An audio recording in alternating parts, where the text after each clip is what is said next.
Hi, Mark Lund here, author of The Effective Investor, and today I want to talk about an article that was in the Wall Street Journal last year.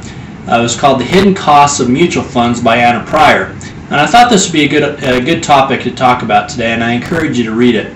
Now, when you read in a prospectus of a mutual fund, you're going to find required disclosed fees, and according to Morningstar, the average equity mutual fund expense ratio is 1.45% per year.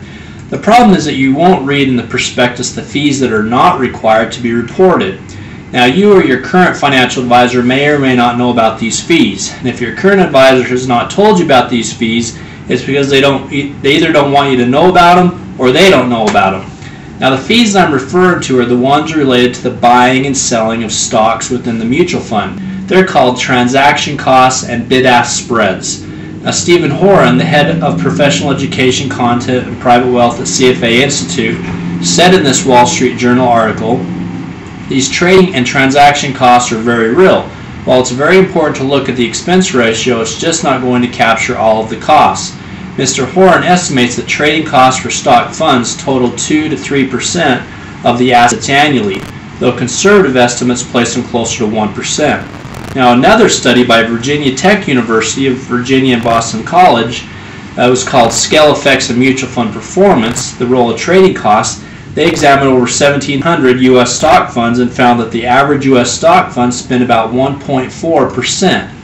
Now, the transaction costs and the bid-ask spreads are a major cost in your investments. This is how I describe these costs in your mutual funds or your stocks. It's kind of like trading in your car at your local dealership. They'd buy your car from you for less than what the market value. Then if I came and bought your car from that same dealership the next day, I'd pay more for it than what they gave you the day before. That's the spread or the commission. This takes place every time you sell a stock individually or inside your mutual funds. So here's an example.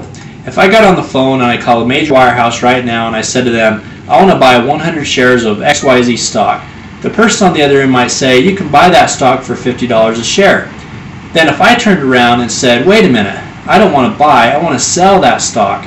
Then he says, oh, then if you're going to sell them, you can sell them for $49.50. Now, where does the difference between what I can buy for and what I can sell for go? It goes to a guy called a market maker. These are the guys you often see in commercials running around the floor of the stock exchange. Now, you might think that you get to sell your shares of stock directly to the buyer, but that isn't quite how it works.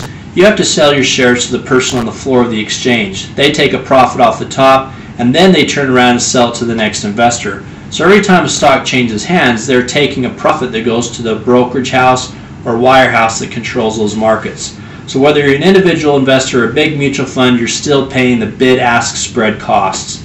Now, while you can't find the fund's total trading costs in the prospectus, there's a clue in the prospectus to help you know what you're paying. Just like when you watch a mystery movie, there are always clues to help you solve the mystery.